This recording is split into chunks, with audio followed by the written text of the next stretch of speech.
안녕하십니까, 알림이 황희두입니다. 현재 윤석열 대통령 지지율이 작년 11월 이후 최저를 찍었습니다. 오죽하면 대구 경북에서도 잘못한다는 응답이 잘한다는 응답보다 높아질 정도인데요. 심지어 한국갤럽에서도 부정평가를 60%를 넘기기도 했습니다. 여러 이유들이 있는데 무엇보다 외교, 일본 관계, 강제동원 배상 문제, 경제, 민생, 물가 등 하는 것마다 대부분 문제를 터뜨리고 있고요. 이러니 30%대도 위태롭다. 지지율 절벽 앞에 있는 윤석열 대통령, 이런 보도까지 나오는 겁니다. 앞서 말씀드렸듯 윤석열의 국정 운영 능력에 물음표를 띄운 사람들이 늘어났고 보수 성향 유권자들도 등을 돌린 상황이라 결코 우습게 넘길 수 없는 상황인 겁니다. 물론 겉으로는 용산 대통령실의 반응은 미지근한데 국민의힘 내부에선 절대 그렇게 볼 수 없는 상황이죠. 내년에 총선이 있기 때문입니다. 특히 중도층 민심에 민감한 수도권 지역구 의원들은 불안해할 수밖에 없고요. 이에 정부 여당은 민생에 집중한 정책과 한미정상회담으로 여론을 반전시키겠다는 각오를 보이고 있지만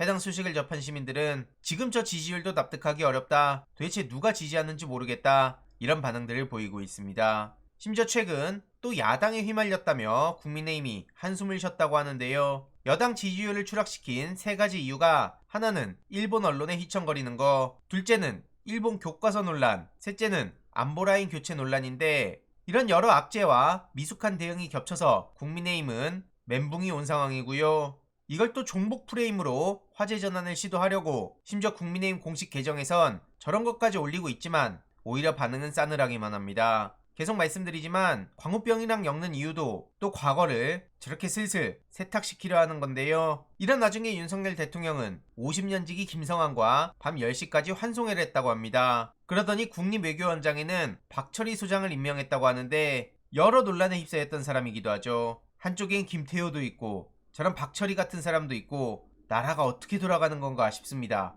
이러니 20대, 30대, 40대 지지율을 보면 4, 5, 6 이런 짤까지 등장할 정도고요. 이해로도 강훈식 의원은 김만배 누나의 윤석열 부친집 매입 이유가 밝혀질 거다. 50억 클럽 특검 관련 법안이 통과되면 윤석열에 대한 의혹이 해소될 거다. 이렇게 주장하기도 했습니다. 아직 끝나지 않은 문제가 한둘이 아니란 거고요. 이런 와중에 정의당에선 민주당의 제안을 거절해서 논란에 휩싸였죠. 쌍특검의 열쇠를 쥔 정의당이 민주당의 쌍특검 신속처리 안건 제안을 거절하고 국민의힘의 법사위 법안 상정을 요구하면서 존재감만 키우려 하고 있습니다. 민주당 이중대란 비판에서 벗어나기 위해서 안간힘을 쓰는 것 같은데 민주당은 이 같은 선택에 불만을 나타냈죠. 무엇보다 지금 평상시도 아니고 윤석열 정부 대화조차 안되고 국민의힘은 어떻게든 어깃장만 놓고 있는데 저게 뭐하는 거냐, 이런 반응들이 나올 수밖에 없고요. 박홍근 원내대표는 쌍특검 처리 불발에 정의당 선택이 답답하다. 대장동 김건희 특검법과 관련해선 4월 국회에서 반드시 처리하겠다. 이렇게 밝히기도 했습니다. 심지어 50억 클럽 특검한다니까 이제 와서 박영수 압수수색 쇼를 하고 있습니다. 심지어 박영수 씨는 허구의 사실로 압수수색을 당해서 참담하다고 저렇게 황당하게 언플하고 있는데요. 이런 상황을 두고 특검 문객이라는 비판이 나오고 있습니다. 그러면서 한동훈 장관은 한 발 더 나가 50억 클럽의 핵심도 이재명이라는 택도 없는 소리를 아무렇지도 않게 하고 있는데 그냥 한동훈 장관이 한동훈 한 거로밖에 안 보이고요. 어쨌든 저들 입장에선 이렇게 자화자찬하고 본인들이 주도권을 갖고 있다, 이런 걸 어필하려고 역사에 큰 실수를 하는 거라고 봅니다. 이에 많은 시민들도 여태까지 비례는 항상 정의당 밀었는데 이젠 영원히 아웃이다. 노회찬 의원님 떠나시곤 별 관심도 없었지만 이젠 정말 끝인 것 같다. 어떻게 정의보다 현재 존재감을 중요하게 생각할 수 있냐, 이런 비판의 목소리들이 이어지고 있고요. 국민의힘 상황을 보세요. 정광훈 같은 인간이